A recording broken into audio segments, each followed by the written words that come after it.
ಹಾಂ ಹೌದಾ ಸಂಗೀತ ಹೌದು ಹೌದಾ ಹೌದು ಬಿಗ್ ಬಾಸ್ ಫಾಲೋ ಮಾಡ್ತೀರಾ ಅದ್ರಲ್ಲಿ ಇಲ್ಲವ್ರು ನೋಡಿ ಫಾಲೋವರು ಬಿಗ್ ಬಾಸ್ ಫಾಲೋವರು ಇವರು ಹೌದಾ hi all my beautiful viewers, welcome back to Pavitra's beauty vlog. ಇವತ್ತಿನ ವ್ಲಾಗ್ನ ಶುರು ಮಾಡ್ತಾ ಇದ್ದೀನಿ. ಇವತ್ತು ಭಾನುವಾರ, ಸ್ವಲ್ಪ ಮನೆಯಲ್ಲಿ ಕೆಲಸಗಳಿರುತ್ತಲ್ಲ. ನಾರ್ಮಲ್ ಆಗಿ ಭಾನುವಾರ ಆದ್ರೇನು ಶನಿವಾರ ಆದ್ರೇನು ನಮಗಂತೂ ಕೆಲಸಗಳಿಗೇನು ಬ್ರೇಕ್ ಇರೋದಿಲ್ಲ. ಕಂಟಿನ್ಯೂಸ್ ಆಗಿ ಕೆಲಸ ಮಾಡ್ತಾ ಇರಬೇಕು. ಬಟ್ಟೆಗಳು ಸ್ವಲ್ಪ ಒಗೆಯೋದಿತ್ತು, ಒಗೆಯಕ್ಕೆ ಹಾಕ್ಬಿಟ್ಟು ಕೆಲವೊಂದಿಷ್ಟು ಬಟ್ಟೆ ಎಲ್ಲ ಮಡ್ಚಿ ಎತ್ತಿಕೋದಿತ್ತು, ಎಲ್ಲ ಮಡ್ಚಿ ಎತ್ತಿಡ್ತಾ ಇದ್ದೆ. ನಮ್ಮ ಮನೆಯವರು ಒಂದು ಐಡಿಯಾ ಕೊಡ್ತೀನಿ, ಬೆಸ್ಟ್ ಐಡಿಯಾ ಅಂತ ಅಂದರು. ಏನು ಅಂತಂದೆ, ನಿನ್ನ ಪಾಡಿ ನೀನು ಕೆಲಸ ಮಾಡ್ತಾಯಿರಿ. ಇವತ್ತು ನಂಗೆ ಸ್ವಲ್ಪ ಕೆಲಸ ಇತ್ತು, ಮನೇಲಿ ಒಂಚೂರು ರಿಪೇರ್ ಕೆಲಸ ಇತ್ತು, ಅದಕ್ಕೆ ಕೆಲಸದವ್ರು ಬಂದಿದ್ದರು. ಅದಕ್ಕೆ ಅವ್ರನ್ನ ನೋಡ್ಕೊಳ್ಳೋಕ್ಕೆ ನಾನು ಇಲ್ಲೇ ಇರ್ತೀನಿ. ಇವತ್ತು ನಾನು ಸ್ಪೆಷಲಾಗಿ ಏನಾದರೂ ಮಾಡ್ತೀನಿ ಅಂತ ಹೇಳ್ಬಿಟ್ಟು ಸ್ಪೆಷಲ್ ಅಡುಗೆ ಮಾಡ್ತಾ ಇದ್ದಾರೆ ನೋಡಿ. ನಾನು ಸ್ವಲ್ಪ ಮನೆ ಕೆಲಸದಲ್ಲಿ ಬ್ಯುಸಿ ಆಗಿದ್ದೆ, ಹಾಗಾಗಿ ಇವತ್ತು ಸ್ಪೆಷಲ್ಲಾಗಿ ಒಬ್ಬರು ಅಡುಗೆ ಮನೆಯಲ್ಲಿ ಕೆಲಸ ಮಾಡ್ತಾ ಇದ್ದಾರೆ. ಯಾರು ಅಂತ ತೋರಿಸ್ತೀನಿ. ಇವತ್ತು ಸ್ಪೆಷಲ್ ರೆಸಿಪೀಸ್ನ ಮಾಡ್ತಾ ಇದ್ದಾರೆ. ಮಟನ್ ಬಿರಿಯಾನಿ ಮಾಡ್ಕೊಡ್ತೀನಿ ಅಂತ ಹೇಳಿದ್ರು. ಸರಿ, ನಾನು ಸ್ವಲ್ಪ ಬಟ್ಟೆ ಎಲ್ಲ ಇತ್ತು ಮಡ್ಚಿಟ್ಟೆ. ಈಗ ಒಂದು ಸ್ವಲ್ಪ ಕಸ ಗುಡಿಸ್ಬಿಟ್ಟು ನೆಲ ಒರೆಸ್ತೀನಿ. ಪ್ರೀತಮ್ ಮಲಗಿದ್ದಾನೆ. ಸೊ ನಂದು ಇಷ್ಟು ಕೆಲಸ ಆಗೋಷ್ಟೊಳಗೆ ಮಧ್ಯಾಹ್ನಕ್ಕೆ ಅಡುಗೆ ರೆಡಿ ಆಗುತ್ತೆ. ರೆಸಿಪಿ ತೋರಿಸೋಣ, ಸ್ಪೆಷಲಾಗಿ ಮಾಡ್ತೀನಿ ಅಂದರೆ ಅವರು ಹೊಸಕೋಟೆ ಬಿರಿಯಾನಿ ತಿಂದ್ಕೊಂಡು ಬಂದ್ರಲ್ಲ, ಸೊ ಆ ಟೇಸ್ಟನ್ನು ಮ್ಯಾಚ್ ಮಾಡ್ತೀನಿ, ಆ ಥರ ಮಾಡೋಕ್ಕೆ ಪ್ರಯತ್ನ ಮಾಡ್ತೀನಿ ಅಂತ ಹೇಳಿ ಮಾಡ್ತಾಯಿದ್ದಾರೆ. ಸೊ ನೋಡೋಣ, ರೆಸಿಪಿ ಆದರೆ ನಾನು ಶೇರ್ ಮಾಡ್ತೀನಿ. ಇವಾಗ ಅವ್ರಿಗೆ ಕೈಗೆ ಸ್ವಲ್ಪ ಗಾಯ ಆಗಿತ್ತಲ್ಲ, ಸರಿ ಬೆಳ್ಳುಳ್ಳಿ ಸುಲ್ಕೊಡು ಅಂತ ಹೇಳಿದ್ರು. ಅದಕ್ಕೆ ಸ್ವಲ್ಪ ಬೆಳ್ಳುಳ್ಳಿ ಸುಲ್ಕೊಳ್ತೀನಿ. ನಾನು ಕಿಚನೆಲ್ಲ ಕ್ಲೀನ್ ಮಾಡಿಬಿಟ್ಟಿದ್ದೆ, ಮಾಡಿದ್ಮೇಲೆ ಬಂದಿದ್ದಾರೆ. ಇವಾಗ ಎಲ್ಲ ಗಲೀಜಾಗುತ್ತೆ. ಇಲ್ಲಿ ಬಿರಿಯಾನಿಗೆ ಸ್ವಲ್ಪ ಹಸಿರುಮೆಣಸಿನ್ಕಾಯಿ, ಪುದೀನ, ಕೊತ್ತಂಬರಿ, ಈರುಳ್ಳಿ, ಶುಂಠಿ, ಬೆಳ್ಳುಳ್ಳಿ ಎಲ್ಲನೂ ಕೂಡ ಕ್ಲೀನ್ ಮಾಡಿ ರೆಡಿ ಮಾಡಿ ಇಟ್ಕೊಂಡಿದ್ದಾರೆ. ಹೇಗೆ ಮಾಡೋದು ಅಂತ ನೋಡೋಣ. ಪ್ರೊಸೀಜರ್ ಏನಾದರೂ ಹೇಳ್ಕೊಂಡು ಮಾಡ್ತೀರಾ ಅಥವಾ ನಾವೇ ಹೇಳ್ಬೇಕಾ? ನೀವೇ ಹೇಳ್ಬಿಡಿ. ನಾವೇ ಹೇಳ್ಬೇಕಾ? ನಾವು ಹೇಳೋದು ನಿಮ್ಮ ಸಬ್ಸ್ಕ್ರೈಬ್ ಅರ್ಥ ಆಗುವಂತೆ ಸುಮಾರು ಕಮೆಂಟಲ್ಲಿ ಮಾಡಿದ್ರು. ಸ್ವಲ್ಪ ನೀವೇ ಹೇಳ್ಬಿಡಿ. ಏನಂತ ಕಮೆಂಟ್ ಮಾಡಿದ್ರಪ್ಪ? ಅಣ್ಣ ಮಾತಾಡೋದೇನು ಅರ್ಥ ಆಗ್ಬಿಟ್ಟು ನಮ್ಮ ಅತ್ತಿರಿಗೆಲ್ಲ ನೀವೇ ಹೇಳ್ತೀನಿ. ಹೀಗೆ ಬಿಡಬೇಕು, ಲೈಟಾಗಿ ಒಂದು 2 ಸ್ಪೂನ್ ಹೇಳ್ತಾ ಬೇಕು. ಸೊ ನಿಮ್ಗೇನಾದರೂ ಈ ರೆಸಿಪಿ ತುಂಬ ಕ್ಲಿಯರಾಗಿ ಅರ್ಥ ಆಗಲಿಲ್ಲ ಅಂತ ಅಂದರೆ, ನಮ್ಮ ಅಕ್ಕ ಮಾಡಿರೋ ಬಿರಿಯಾನಿ ರೆಸಿಪಿ ಹೇಳಿದ್ದೀನಿ. ಆಲ್ಮೋಸ್ಟ್ ಸೇಮ್ ಟೇಸ್ಟ್, ಬಟ್ ಇವು ಸ್ವಲ್ಪ ಡಿಫ್ರೆಂಟಾಗಿ ಮಾಡಿದ್ದಾರೆ ಅಷ್ಟೇ. ಇದಕ್ಕೆ ಎಲ್ಲ ಡ್ರೈ ಮಸಾಲ ಬರುತ್ತಲ್ಲ ಬಿರಿಯಾನಿ ಐಟಮು, ಅದು ಮತ್ತು ಈರುಳ್ಳಿ, ಬೆಳ್ಳುಳ್ಳಿ, ಶುಂಠಿ, ಚಕ್ಕೆ, ಹಸಿರುಮೆಣಸಿನ್ಕಾಯಿ ಎಲ್ಲನೂ ಕೂಡ ಎಣ್ಣೆಯಲ್ಲಿ ಫ್ರೈ ಮಾಡ್ಕೋತಾ ಇದ್ದಾರೆ. ಇದೇ ಮಸಾಲೆ, ಮತ್ತು ಯಾವುದೇ ನಾವು ಮಸಾಲ ಹಾಕೋದು ಬೇಕಾಗಿಲ್ಲ, ಒಂದು ಡ್ರಾಪ್ ಹಾಕೋದು ಬೇಕಾಗಿಲ್ಲ. ಡ್ರಾಪ್ ಮಸಾಲೆ ಯಾವ್ದು ಬರುತ್ತೆ? ಗರಂ ಮಸಾಲ, ಬಿರಿಯಾನಿ ಮಸಾಲ, ರೆಡಿಮೇಡ್ ಮಸಾಲ ಹಾಕೋದು, ಡ್ರಾಪಲ್ಲೆಲ್ಲ ಅದು. ಸೊ ಏನು ಹಾಕೋದು ಬೇಕಾಗಿಲ್ಲ, ಇದೇ ಸಾಕು. ಇವಾಗೆಲ್ಲ ಮಿಕ್ಸ್ ಆಗಿದೆ. ಒಳಗಡೆ ಮಾತಾಡ್ಕೊಂಡ್ರೆ ಯಾರಿಗೆ ಅರ್ಥ ಆಗುತ್ತೆ? ಹಾಂ ಹೌದಾ ಸಂಗೀತ ಹೌದು ಹೌದಾ ಹೌದು ಬಿಗ್ ಬಾಸ್ ಫಾಲೋ ಮಾಡ್ತೀರಾ ಅದ್ರಲ್ಲಿ ಇಲ್ಲವ್ರು ನೋಡಿ ಫಾಲೋವರು ಬಿಗ್ ಬಾಸ್ ಫಾಲೋವರು ಇವರು. ಹೌದಾ ಅಂಗಡಿಯಿಂದ ಬರ್ತಿದ್ದಂಗೆ ಸೋಫಾ ಮೇಲೆ ಸಕ್ಕಬಗ್ಲ ಹಾಕ್ತಾರೆ. ಹಾಂ ವಿನಯ್ ಹೋದ್ನಾ? ಹಾಂ ಪ್ರತಾಪ್ ಹೊಡೆದ್ನಾ? ಹಿಂಗಾಯ್ತಾ? ಹಂಗಾಯ್ತು ಅಂತ. ಇದು ಪುದೀನ ಕೊತ್ತಂಬರಿನ ಸ್ವಲ್ಪ ವಾಶ್ ಮಾಡ್ಕೊತಾ ಇದ್ದಾರೆ.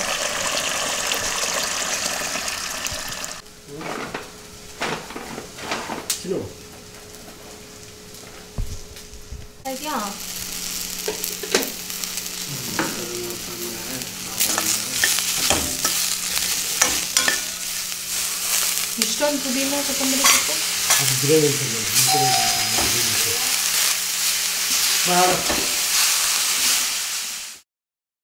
ಸೊ ಎಷ್ಟೇ ಒಳ್ಳೆ ಮನೆ ಕಟ್ಸಿದ್ರು, ಎಷ್ಟೇ ನಾವು ಬೆಲೆ ಬಾಳೋವಂಥ ವಸ್ತು ಇಟ್ಟರು ರಿಪೇರಿ ಕೆಲಸಗಳಂತೂ ಮನೆಯಲ್ಲಿ ಇದ್ದೇ ಇರುತ್ತೆ. ಮನೆಗೆ ಇವಾಗ ಬಂದು ನಾವು ಆಲ್ರೆಡಿ ತೊಗೊಂಡು 5 ವರ್ಷ ಆಗಿದೆ, ಮನೆಗೆ ಬಂದು ಒಂದು 4 ವರ್ಷ ಆಗ್ತಾ ಇದೆ. ಸೊ 4 ವರ್ಷದಿಂದ ಸಿಕ್ಕಾಪಟ್ಟೆ ರಿಪೇರಿ ಕೆಲಸಗಳಾಗಿದೆ. ಅಂದರೆ ಸಣ್ಣ ಪುಟ್ಟ ರಿಪೇರಿ ಕೆಲಸಗಳಿದ್ದೇ ಇರುತ್ತೆ. ಇದು ನಮ್ಮ ಮನೆಯಲ್ಲಿ ಇದ್ದಿದ್ದು ವಾರ್ಡ್ರೋಬ್ದೊಂದು ಇಷ್ಟು ವುಡ್ ಪೀಸಸ್ ಹಾಗೆ ಉಳಿದ್ಬಿಟ್ಟಿತ್ತು. ನಾನು ದೇವ್ರ ಮನೆಗೆ ಹಾಕ್ಸಿರ್ಲಿಲ್ಲ, ಎಕ್ಸ್ಟ್ರಾ ಒಂದು ಪೀಸ್ ಇತ್ತು, ಅದು ಬೇಡ ಅಂತ ತೆಗೆಸಿದ್ದೆ. ಅದರಲ್ಲಿ ನಾವು 2 ಸ್ಟೆಪ್ ಮಾಡಿಸ್ಕೊಂಡಿದ್ದೀನಿ. ಫಿಶ್ ಟ್ಯಾಂಕ್ ಕೆಳಗಡೆ ಹೆಲ್ಮೆಟ್ಟು, ಮತ್ತು ಸ್ಕೂಲಿಂದ ಏನಾದರೂ ಬ್ಯಾಗ್ ತಂದರೆ ಲಂಚ್ ಬ್ಯಾಗ್ ಇಡೋದಕ್ಕೆ, ಪ್ರೀತಮ್ ಆಟಾಡೋ ಗೊಂಬೆಗಳನ್ನ ಅಲ್ಲಿ ಇಲ್ಲಿ ಚೆಲ್ಲಾಡ್ತಿರ್ತಾರೆ, ಅದನ್ನ ಇಡೋದಕ್ಕಾಗುತ್ತೆ ಅಂತ ಹೇಳ್ಬಿಟ್ಟು ಅದಂಗೋ ಮನೇಲಿ ಹಾಗೆ ಉಳಿದಿತ್ತು ಅಂತ ಸ್ಟ್ಯಾಂಡ್ ಮಾಡಿಸ್ಕೊಂಡೆ. ಅದಾದಮೇಲೆ ರಾಯಲ್ ಲಕ್ಕಲ್ಲಿ ತೊಗೊಂಡು ಬಂದಿದ್ದಂಥ ಡ್ರೆಸ್ಸಿಂಗ್ ಟೇಬಲ್ ಇತ್ತು. ಅದರೊಳಗೆ ಏನು ಒಂದು ಡ್ರಾಯರ್ದು ಈ ಎಡ್ಜ್ ಇದಿದೆಯಲ್ಲ, ಇದನ್ನು ತುಂಬ ಲೋಕಲಲ್ಲಿ ಹಾಕಿಬಿಟ್ಟಿದ್ರು. ಅದು ಸಡನ್ ಆಗಿ ಡ್ರಾಯರೇ ಮುರಿದೋಯ್ತು. ಅಂತಂದರೆ ಎಳೆಯೋದಕ್ಕಾಗ್ತಾ ಇರಲಿಲ್ಲ, ಕ್ಲೋಸ್ ಮಾಡಿ ಎಷ್ಟು ಡಿಫ್ರೆನ್ಸ್ ಇದೆ ನೋಡಿ. ಇದು ದೊಡ್ಡದು, ಇವಾಗ ನಾವು ಕಾಸು ಕೊಟ್ಟು ಗೋದ್ರೇಜ್ ಅವ್ರದ್ದು ತೊಗೊಂಡು, ಇದು ರಾಯಲ್ ಲಕ್ಕಲ್ಲಿ ಹಾಕಿರುವಂಥ ಪ್ರಾಡಕ್ಟು. ತುಂಬ ಮೋಸ ಅನಿಸ್ತು ನನಗೆ. ಸೊ ಮನೆ ಅಂತ ಅಂದಮೇಲೆ 101 ಡ್ಯಾಮೇಜ್ಗಳು ಆಗ್ತಾನೆ ಇರ್ತವೆ, ನಾವು ಸರಿ ಮಾಡ್ತಾನೆ ಇರಬೇಕು. ಸೊ ಇವಾಗ ಎಷ್ಟು ಅಂತ ಅಂದರೆ ನಮ್ಮನೆ ಮೇಯ್ನ್ ಡೋರ್ದು ಲಾಕ್ ಹೋಗ್ಬಿಟ್ಟಿದೆ. ಸೊ ಅದೊಂದು ಲಾಕ್ ಚೇಂಜ್ ಮಾಡಿಸಿದ್ರು. ಫಿಶ್ ಟ್ಯಾಂಕ್ ಕೆಳಗಡೆ ಅದು ಸುಮ್ಮನೆ ವೇಸ್ಟ್ ಆಗ್ತಾಯಿತ್ತು, ಅದಕ್ಕೆ ಇದು ಕೊಟ್ಟಿರಲಿಲ್ಲ ನಮಗೆ, ಏನಂತ ಹೇಳ್ತಾರೆ ಸ್ಟ್ಯಾಂಡ್ ಥರ ಅಥವಾ ಏನಾದರೂ ಅದ್ರ ಮೇಲೆ ಇಟ್ಕೊಳ್ಳೋಕ್ಕೆ ಅದನ್ನು ಕೊಟ್ಟಿರಲಿಲ್ಲ. ಅದು ವುಡ್ಡಲ್ಲಿ ಇವಾಗ ಮಾಡಿಸ್ಕೊಂಡು ಬಂದರು. ಆಮೇಲೆ ನಾನು ರಾಯಲ್ ಲಕ್ಕಲ್ಲಿ ತೊಗೊಂಡು ಬಂದಿದ್ದದು ಆ ಬೆಡ್ ಜೊತೆಗೇ ಕಾಂಬಿನೇಷನ್ ಅಂತ ಹೇಳ್ಬಿಟ್ಟು ಡ್ರೆಸ್ಸಿಂಗ್ ಟೇಬಲ್ ತೊಗೊಂಡ್ಬಂದ್ವಿ. ಸ್ವಲ್ಪ ದಿನಕ್ಕೇ ಅದರೊಳಗೆ ಬಾಲ್ಸ್ ಥರ ಎಲ್ಲ ಬಿದೋಗೋಕ್ಕೆ ಸ್ಟಾರ್ಟ್ ಆಯಿತು. ಅದಾದಮೇಲೆ ಫುಲ್ಲು ಅದು ಸ್ಪ್ರಿಂಗ್ ಏನಿದೆ ಡ್ರಾಯರ್ದು ಅದು ಹೋಗಿಬಿಡ್ತು. ನೋಡಿದ್ರೆ ಅವ್ರು ಹೇಳ್ತಾಯಿದ್ರು, ಇವಾಗ ತೋರಿಸಿದ್ನಲ್ಲ ನಾನು ನಿಮಗೆ ಎಷ್ಟು ಡಿಫ್ರೆನ್ಸ್ ಇದೆ ಅಂತ ಹೇಳ್ಬಿಟ್ಟು. ಸೊ ಇವಾಗ ಸ್ವಲ್ಪ ಚೆನ್ನಾಗಿರೋದು ತೊಗೊಂಡು ಬಂದು ಹಾಕಿದ್ದಾರೆ. ಅದು ನಾನೇನು ಜಾಸ್ತಿ ಐಟಮ್ ಇಡ್ತಾ ಇರಲಿಲ್ಲ, ಒಂದು 2-3 ಬಾಕ್ಸ್ ಇಟ್ಟಿದ್ದೆ, ಅದಕ್ಕೇ ಬಿದ್ದೋಗ್ಬಿಟ್ಟಿದೆ. ಸೊ ಅದಾದಮೇಲೆ ಸ್ವಲ್ಪ ಕರ್ಟನ್ಸ್ ಆ ಕಡೆ ಹಾಕೋಣ ಅಂತ ಅಂದ್ಕೊಂಡಿದ್ನಲ್ವ. ತುಂಬ ಬಿಸಿಲಿದೆ, ಡೈನಿಂಗ್ ಟೇಬಲ್ ಡ್ಯಾಮೇಜ್ ಆಗುತ್ತೆ. ಮತ್ತು ಪಾರಿವಾಳ ನಮ್ಮ ಮನೆಗೆ ತುಂಬ ಪಾರಿವಾಳ ಬರೋಕ್ಕೆ ಸ್ಟಾರ್ಟ್ ಆಗಿಬಿಟ್ಟಿದೆ ಆ ಸ್ಟ್ಯಾಂಡ್ ಹಾಕ್ಸಿದ್ಮೇಲೆ. ಸೊ ಅದಕ್ಕೆ ಕರ್ಟನ್ ಹಾಕ್ಸೋಣ ಅಂದ್ಕೊಂಡಿದ್ದೀನಿ. ನೋಡಿ ಇಲ್ಲಿ ಬಂದು ಪಾಟು ಖಾಲಿ ಇದಾವಲ್ಲ, ಸೊ ಆ ಪಾಟಲ್ಲಿ ಬಂದು ಕುತ್ಕೊಳ್ಳುತ್ತೆ. ಇಲ್ಲಿ ಸ್ವಲ್ಪ ಗಿಡಗಳು ಹಾಕ್ಸ್ಬಿಟ್ರೆ ಪಾಟುಗಳು ಅದರಲ್ಲೂ ಬರಲ್ಲ ಅಂತ ಅನ್ಕೋತೀನಿ. ಡೈಲಿ ರೂಢಿ ಆಗಿಬಿಟ್ಟಿದೆ ಅಲ್ಲ, ಕರೆಕ್ಟಾಗಿ ಬಂದು ಪಾಟಲ್ಲಿ ಕುತ್ಕೊಂಡಿರುತ್ತೆ. ಈಗ ನಾನು ಒಳಗಡೆ ಹೋದರೆ ಸಾಕು ಬಂದ್ಬಿಟ್ಟು ಕುತ್ಕೊಳ್ಳೋದು. ಅದಕ್ಕೆ ಅದೊಂದು ಮಾಡಿಸ್ಕೊಳ್ಳೋಣ ಅಂತ ಹೇಳ್ಬಿಟ್ಟು ಮಾಡಿಸ್ತಾ ಇದ್ದೀವಿ. ಸ್ವಲ್ಪ ಬೇಗ ಎಲ್ಲನೂ ಮಾಡ್ಕೊಳ್ಳೋಣ ಅಂತ. ಮತ್ತೆ ಮಸಾಲ ಎಷ್ಟೊಂದು ಸ್ವಲ್ಪ ಕಡಿಮೆ.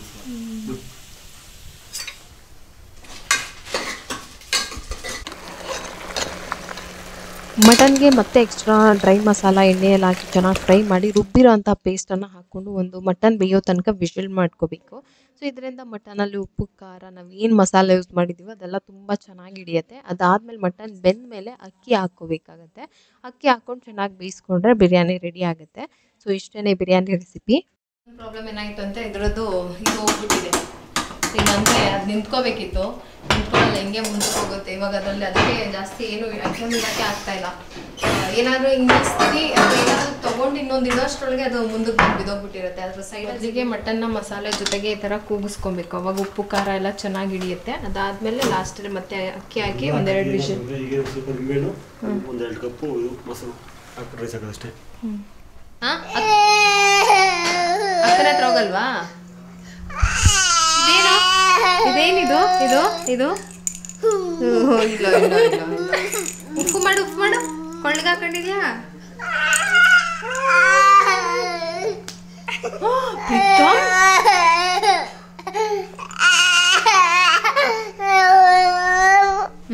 ಆಯ್ತು ಬಿಡು.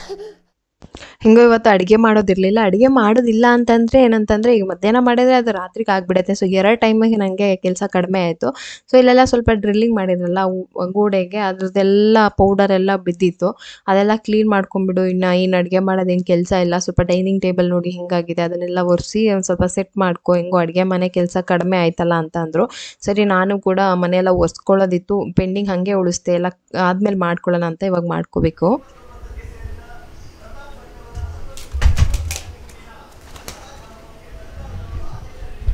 ಇಲ್ಲಿ ಬಂತಲ್ಲ ಪಾರಿವಾಳ. ಈ ಪಾರಿವಾಳ ಏನು ಮಾಡಿದೆ ಅಂತಂದರೆ, ಸುಮ್ಮನೆ ನಾವು ಏನು ಅಂದ್ಕೊಂಡಿದ್ದೆ, ಇಲ್ಲಿ ಖಾಲಿ ಪಾಟು ಇಟ್ಟಿದ್ದೆ, ಗಿಡ ತಂದು ಹಾಕೋಣ. ಈಗ ಸದ್ಯಕ್ಕೆ ಇದು ಒಂದು ಸ್ವಲ್ಪ ಗಿಡ ಯಾವ್ಯಾವ ಅದೆಲ್ಲ ಹೋಗಿದೆ ಅದೆಲ್ಲ ಚೇಂಜ್ ಮಾಡಿಬಿಟ್ಟು ಹೊಸದಾಗಿ ಗಿಡಗಳನ್ನ ತಂದು ಹಾಕೋಣ, ಈಸಿ ಮೇಂಟೈನ್ ಮಾಡೋ ಅಂಥದ್ದನ್ನು ಅಂತ ಹೇಳ್ಬಿಟ್ಟು ನಾನು ಇಲ್ಲೆಲ್ಲ ಪಾಟು ಸ್ಟ್ಯಾಂಡ್ ಹಾಕಿಸಿ ಇಲ್ಲಿ ಪಾಟು ಇಟ್ಟಿದ್ರೆ ಪಾರಿವಾಳ ಇವಾಗ ನೋಡಿದ್ರಲ್ಲ ಅದು ಬಂದುಬಿಟ್ಟು ಏನು ಮಾಡಿದೆ, ಪಾಟು ಒಳಗಡೆನೆ ಮೊಟ್ಟೆ ಇಟ್ಬಿಟ್ಟಿದೆ. ಸೊ ಕಾಣಿಸಿದೆಲ್ಲ ಈ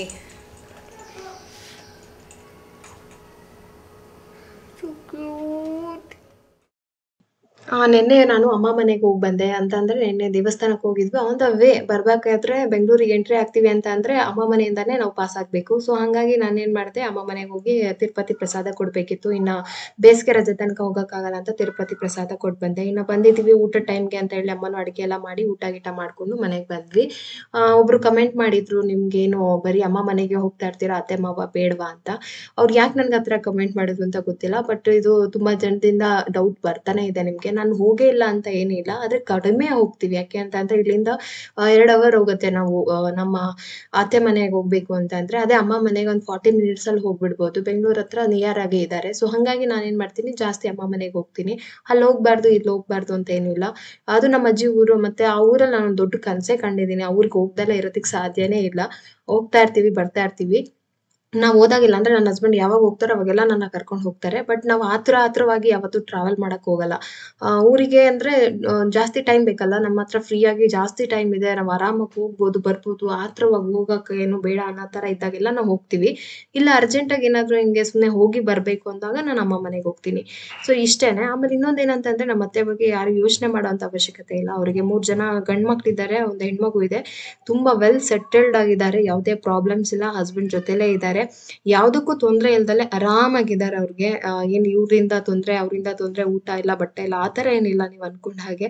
ತುಂಬಾ ಚೆನ್ನಾಗಿದ್ದಾರೆ. ಅದೇ ನಮ್ಮ ಅಮ್ಮಂಗೆ ಹಸ್ಬೆಂಡ್ ಇಲ್ಲ, ಮಕ್ಕಳು ನಾವೇನೆ. ಸೊ ಹಾಗಾಗಿ ನಮ್ಮ ಅವಶ್ಯಕತೆ ಜಾಸ್ತಿ ಇದೆ ನಮ್ಮ ಅಮ್ಮನಿಗೆ.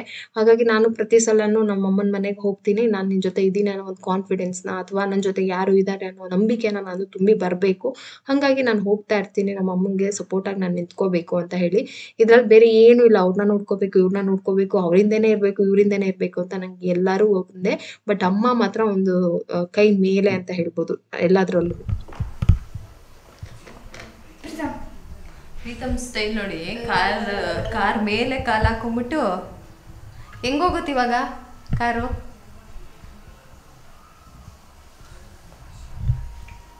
ಪ್ರಗತಿಗೆ ಇವತ್ತು ಹೇರ್ ಪ್ಯಾಕ್ ಹಾಕೋಣ ಅಂತ ನಾನು ಅಂದ್ಕೊಂಡೆ. ಸೊ ಇದೇ ಕೆಲಸ ಆಗೋಯ್ತು. ಬರೀ ಮನೆ ಕ್ಲೀನ್ ಮಾಡಿದ್ದು, ಅಲ್ಲಲ್ಲಿ ಸೆಟ್ ಮಾಡಿ, ಅವರು ಬಂದು ಒಂದ್ಸರಿ ಏನಾದರೂ ಒಂದು ಮೊಳೆ ಹೊಡೆಯೋಕ್ಕೆ ಡ್ರಿಲ್ ಮಾಡಿದ್ರು ಒಂದಿಷ್ಟು ಧೂಳಾಗುತ್ತೆ. ಅದನ್ನೆಲ್ಲ ಮಾಡಿದೆ. ಅಗಸೆ ಬೀಜ ಹಾಕ್ಬಿಟ್ಟು ಅದೇ ಫ್ಲ್ಯಾಕ್ಸೀಡ್ ಜೆಲ್ದು ಮಾಡೋಣ ಅಂತ ಅಂದ್ಕೊಂಡೆ ಹೇರ್ ಪ್ಯಾಕು. ಯಾಕೆಂದರೆ ಪ್ರಗತಿ ಹೇರ್ ತುಂಬಾ ಡ್ರೈ ಆಗಿಬಿಟ್ಟಿದೆ. ಸೊ ಅದಕ್ಕೆ ಇಷ್ಟ ಆಯಿತು. ಇವಾಗ ನಾನು ಓಪನ್ ಮಾಡಿದ್ರೆ ಸೊಳ್ಳೆ ಬಂದುಬಿಟ್ಟು ಸೇರ್ಕೊಳ್ಳುತ್ತೆ.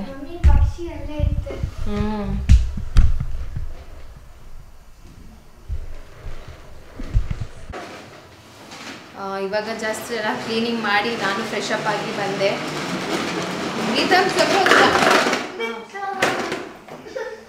ಬಾ ಬಿದ್ದ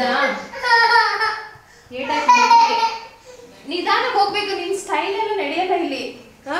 ಬಿದ್ದಲ್ಲ ಇವಾಗ.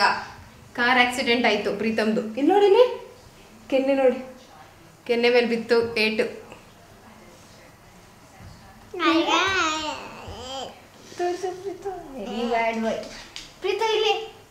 ಪ್ರಗತಿ ಪ್ಲೀಸ್ ಸ್ನಾನಕ್ಕೆ ಹೋಗಮ್ಮ.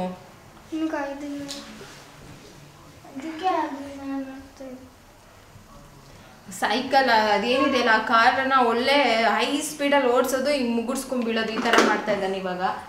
ಅದಿನ್ನೇನು ಮಾಡೋದೋ ಗೊತ್ತಿಲ್ಲ. ಹಾಗೆ ಎಲ್ಲ ಕೆಲಸ ಆಯಿತು ಅಂತಂದರೆ ಲಾಸ್ಟು ನನಗೆ ತುಂಬ ಜನ ಕಮೆಂಟ್ಸ್ ಮಾಡಿದ್ರಿ. ನನಗೂ ವಿಚಾರ ಗೊತ್ತಾಗಲಿಲ್ಲ ನನಗೆ, ನಿಖಿತಾ ಅವ್ರ ಅಮ್ಮನದು ವಿಚಾರ.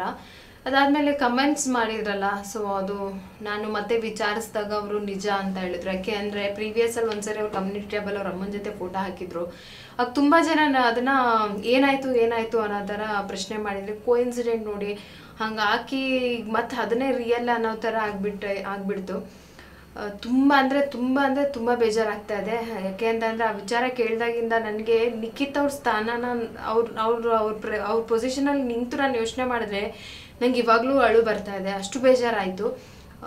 ಅವ್ರು ತುಂಬ ಆಸೆ ಇಟ್ಕೊಂಡಿದ್ರು, ಇನ್ನೂ ಇರ್ತಾರಮ್ಮ ಒಂದು 3 ವರ್ಷನಾದ್ರೂ ಟ್ರೀಟ್ಮೆಂಟ್ ಕೊಡಿಸ್ಕೊಂಡು ನಾನು ನೋಡ್ಕೋತೀನಿ ಅಂತ ತುಂಬ ಹೇಳ್ತಾಯಿದ್ರು. ಯಾವಾಗಾದರೂ ನಾವು ಫೋನಲ್ಲಿ ಮಾತಾಡ್ತಾಯಿದ್ರು ಅಮ್ಮ ಅನ್ನೋರು. ಸೊ ಇದೆಲ್ಲ ನೋಡಿದ್ರೆ ಅಷ್ಟು ಹಚ್ಕೊಂಡಿದ್ರು ಅವ್ರ ಅಮ್ಮನ್ನ, ಅಷ್ಟು ಕೇರ್ ಮಾಡ್ತಾಯಿದ್ರು, ಅವ್ರಿಗೋಸ್ಕರ ಅಂತಲೇ ದುಡಿತಾಯಿದ್ರು. ಸೊ ಇವಾಗ ಸಡನ್ನಾಗಿ ಅಮ್ಮ ಇಲ್ಲ ಅಂತ ಅಂದಾಗ ಎಷ್ಟು ಬೇಜಾರಾಗುತ್ತೆ ಅಲ್ವಾ. ನನಗಂತೂ ಸಿಕ್ಕಾಪಟ್ಟೆ ಬೇಜಾರಾಯಿತು. ಸೊ ಅದಕ್ಕೆ ನಾನು ಕಮ್ಯುನಿಟಿ ಟ್ಯಾಬಲ್ಲಿ ಹಾಕಿದ್ದೆ.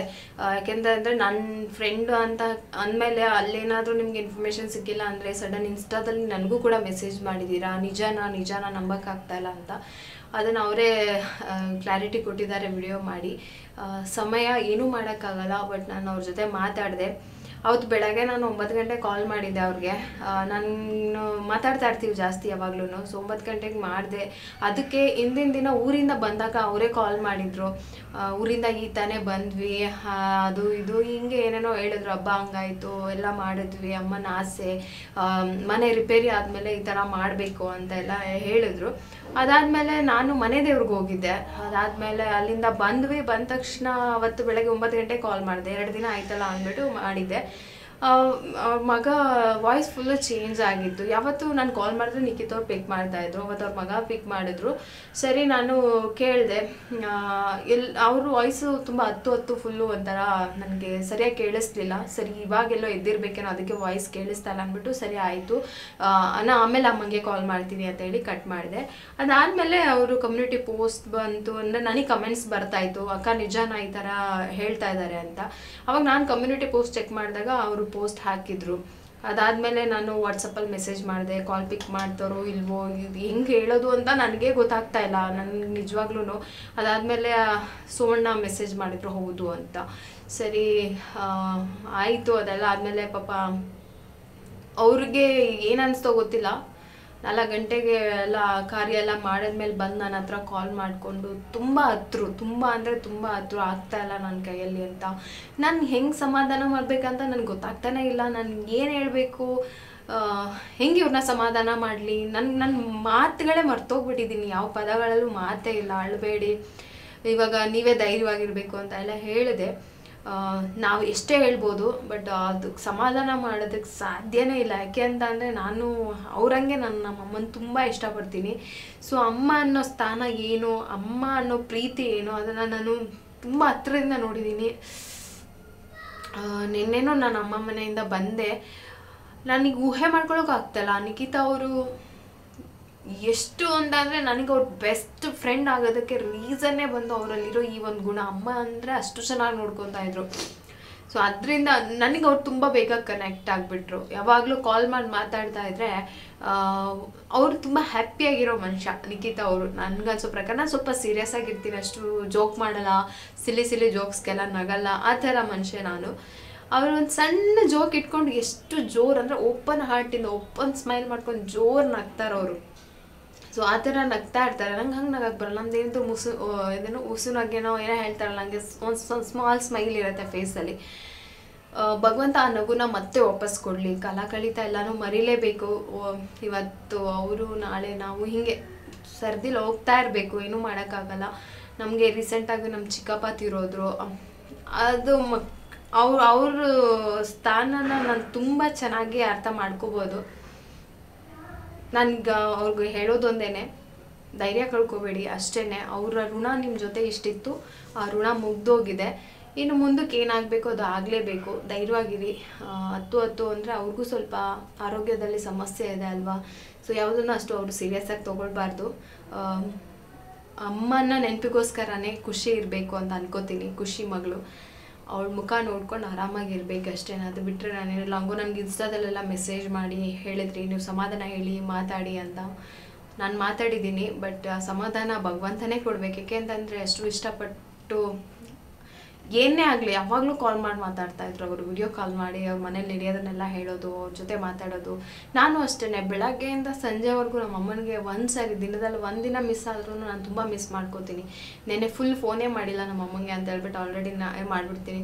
ಅವತ್ತು ಇಡೀ ದಿನ ನಮ್ಮ ಅಮ್ಮಂಗೆ ಒಂದು 4 ಸರಿ ಕಾಲ್ ಮಾಡಿದ್ದೀನಿ. ನನಗೆ ವಿಚಾರ ಗೊತ್ತಾದ್ಮೇಲೆ ಬೆಳಗ್ಗೆ ಮಾಡಿದೆ, ಮಧ್ಯಾಹ್ನ ಮಾಡಿದೆ, ಏನು ಮಾಡ್ತಾಯಿದೆ ಅಂತ ಸಾಯಂಕಾಲ ಮಾಡಿದೆ, ರಾತ್ರಿ ಮಾಡಿದೆ. ಸೊ ಅವ್ರ ಸ್ಥಾನ ನಾನು ತುಂಬ ಚೆನ್ನಾಗಿ ಅರ್ಥ ಮಾಡ್ಕೋತೀನಿ ಇವಾಗ. ತುಂಬ ಕಮೆಂಟ್ಸ್ ಮಾಡಿದ್ದೀರಾ, ನೀವು ಕೂಡ ತುಂಬ ಸಮಾಧಾನ ಹೇಳಿದ್ದೀರಾ ಅವ್ರಿಗೆ. ಇದ್ರ ಮೇಲೆ ಏನು ಹೇಳ್ಬೇಕಂತಲೇ ನನಗೂ ಗೊತ್ತಾಗ್ತಾಯಿಲ್ಲ. ಅಷ್ಟಾಗಿ ನಾನು ಯಾವುದೇ ಕಮ್ಯುನಿಟಿಯಲ್ಲಿ ನಾನು ಪೋಸ್ಟ್ ಮಾಡಲ್ಲ ಈ ಥರ ರೆಸ್ಟ್ ಇನ್ ಪೀಸ್ ಅಂತನೋ, ಬರ್ತ್ಡೇ ವಿಶ್ ಅಂತನೋ, ಅಥವಾ ನಾನು ಯಾವತ್ತೂ ಆ ಥರ ಕಮ್ಯುನಿಟಿಲಿ ಹಾಕಿಲ್ಲ. ಬಟ್ ಇದು ಫಸ್ಟ್ ಟೈಮ್ ಆಂಟಿ ಫೋಟೋ ಹಾಕಬೇಕು ಅಂತ ನನಗೆ ಅನ್ನಿಸ್ತು. ನಾನು ಅವ್ರನ್ನ ಒಂದೇ ಸರಿ ನೋಡಿದ್ದು ನಾಮಕರಣದಲ್ಲಿ. ನಂಗೆ ಅವ್ರಿಗೆ ಅಷ್ಟು ಕನೆಕ್ಟ್ ಇಲ್ಲ. ಬಟ್ ನಿಖಿತ್ ಅವರು ಅವ್ರ ಮೇಲೆ ಯಾವಾಗಲೂ ಒಂದು ಪ್ರೀತಿ ಯಾವಾಗಲೂ ಹೇಳ್ಕೊಳ್ತಾ ಇದ್ರಲ್ಲ, ಆ ಒಂದು ಮಾತುಗಳು ತುಂಬ ನೆನಪಾಗ್ತಾ ಇದೆ. ನಾನು ಅವ್ರ ಊರಿಗೆ ಹೋಗೋದು ಅದು ಎಲ್ಲ ನೋಡಿಬಿಟ್ಟು ನಾವೆಲ್ಲಮ್ಮ ಹೋಗೋದು, ನಾವೆಲ್ಲೋ ಹೋಗಲ್ಲ, ಮನೇಲಿರೋದಷ್ಟೇ ನಮ್ಮ ಕೆಲಸ, ಹೋದರೆ ಅಮ್ಮ ಮನೆಗೆ ಹೋಗ್ಬೇಕು, ಇಲ್ಲಾಂದ್ರೆ ಇನ್ನೆಲ್ಲ ಹೋಗ್ಬೇಕು ಅಂತ ನಾನು ಹಿಂಗೆ ಮಾತಾಡ್ತಾ ಇರಬೇಕಾದ್ರೆ ಅವರು ನನ್ನ ಭದ್ರಾವತಿ ಕರೆದ್ರು. ನಿಜವಾಗ್ಲೂ ಹೇಳ್ತಾ ಇದ್ದೀನಿ, ನಾನು ಯೂಟ್ಯೂಬರ್ ಆಗಿ ಅಥವಾ ವಿಡಿಯೋ ಯೂಟ್ಯೂಬ್ ಆ ಥರ ಕರಿತಾ ಇಲ್ಲ, ನಾನು ನಿಮ್ಮ ಫ್ರೆಂಡಾಗಿ ಕರಿತಾ ಇದ್ದೀನಿ. ಚೆನ್ನಾಗಿದೆ ಭದ್ರಾವತಿ, ಸುತ್ತಾಡ್ಕೊಂಡು ಬರೋಣ, ನನ್ನ ಮಕ್ಕಳು ಪ್ರೀತಮ್ ಎಲ್ಲ ಒಂದೇ ಏಜ್ ಅಲ್ವಾ, ಸೊ ಅವ್ರಿಗೂ ಒಂದು ಕಂಪನಿ ಸಿಗುತ್ತೆ. ಬೇಕಾದ್ರೆ ಅಣ್ಣನೂ ಕರ್ಕೊಂಡು ಬಾ, ನನ್ನ ಹಸ್ಬೆಂಡ್ ಜೊತೆಗೆ ಅವ್ರ ಕಂಪ್ನಿ ಇರುತ್ತೆ, ನೀವು ಇಲ್ಲ ಚೆನ್ನಾಗಿ ಮಜಾ ಮಾಡ್ಬೋದು, ಚೆನ್ನಾಗಿರುತ್ತೆ, ಬಾ ನಾನು ಫುಲ್ ಮನಸ್ಸಿಂದ ಕರಿತಾ ಇದ್ದೀನಿ. ಏನಪ್ಪ ಇವರು ಅಂದರೆ ಯೂಟ್ಯೂಬ್ ಅಂದ ತಕ್ಷಣವೇ ಫಸ್ಟ್ ತಲೆಯಲ್ಲಿ ಬರೋದೇ ಎಲ್ಲರಿಗೂ ಒಂದು ಬೇರೆ ಥರ. ಆ ಥರ ನಾನು ಕರೆದಿದ್ರು, ನಾನು ಅವತ್ತು ಹೋಗಲಿಲ್ಲ. ಇಲ್ಲ ಇನ್ನೊಂದ್ಸರಿ ಬರ್ತೀನಿ, ಇವಾಗ ಬೇಡ ಅಂತ ಹಿಂಗೆ ಹೇಳ್ತಾ ಇದ್ದೆ. ಹೋಗಿದ್ರೆ ಆಂಟಿನಾದರೂ ನಾನು ಮಾತಾಡಿಸ್ತಾ ಇದೆ ಅಂತ ಅನಿಸುತ್ತೆ. ಅವ್ರ ಜೊತೆ ಒಂದಿಷ್ಟು ಟೈಮ್ ಸ್ಪೆಂಡ್ ಮಾಡ್ಬೋದಾಗಿತ್ತು, ಮಿಸ್ ಆಯಿತು. ಬರ್ತೀನಿ, ನಾನು ಹೊಸ ಕಾರ್ ತೊಗೊಳ್ಳೋದಿದೆ, ಕಾರ್ ಬರಲಿ, ಕಾರ್ ಬಂದಮೇಲೆ ನಮಗೆ ಬರೋದಕ್ಕೆಲ್ಲ ಚೆನ್ನಾಗಿರುತ್ತೆ, ಅವಾಗ ಬರ್ತೀನಿ ಅಂತಲೇ ಹೇಳ್ತಾ ಇದ್ದೆ. ಸರಿ ಬಿಡಮ್ಮ ಆಯ್ತು, ನೀನು ಕಾರ್ ಬರೋದಕ್ಕೆ ಎಲ್ಲೂ ಜಗ್ಗಂಗೆ ಕಾಣಲ್ಲ ಅಂತ ಯಾವಾಗಲೂ ತಮಾಷೆ ಮಾಡ್ತಾಯಿದ್ರು. ಅಪ್ಪ ಅಮ್ಮ ಇಬ್ಬರಲ್ಲಿ ಒಬ್ಬರಾದರೂ ಇರಬೇಕು, ಇಬ್ಬರನ್ನ ಕಳ್ಕೊಂಡ್ರೆ ತುಂಬ ಕಷ್ಟ ಆಗುತ್ತೆ ಅಷ್ಟೇ. ನಾನು ಇಷ್ಟೇ ಹೇಳೋದು, ಸಮಾಧಾನ ಮಾಡ್ಕೋಬೇಕು ಅಷ್ಟೇ. ಸಮಯ ಕಳೀತಾ ಎಲ್ಲ ಸರಿ ಹೋಗುತ್ತೆ. ಭಗವಂತನೇ ಅವ್ರಿಗೆ ಈ ನೋವನ್ನು ತಡ್ಕೊಳ್ಳೋ ಶಕ್ತಿ ಕೊಡಲಿ ಅಂತ ಕೇಳ್ಕೊತೀನಿ ಅಷ್ಟೇ. ಇವತ್ತಿನ ವ್ಲಾಗ್ನ ಇಲ್ಲೇ ಎಂಡ್ ಮಾಡ್ತಾ ಇದ್ದೀನಿ. ಈ ವ್ಲಾಗ್ ನಿಮಗೆ ಇಷ್ಟ ಆಗಿದ್ರೆ ಲೈಕ್ ಮಾಡಿ. ಸಿಗ್ತೀನಿ ನೆಕ್ಸ್ಟ್ ವ್ಲಾಗಲ್ಲಿ. ಅಲ್ಲಿವರೆಗೂ ಟೇಕ್ ಕೇರ್, ಬಾಯ್.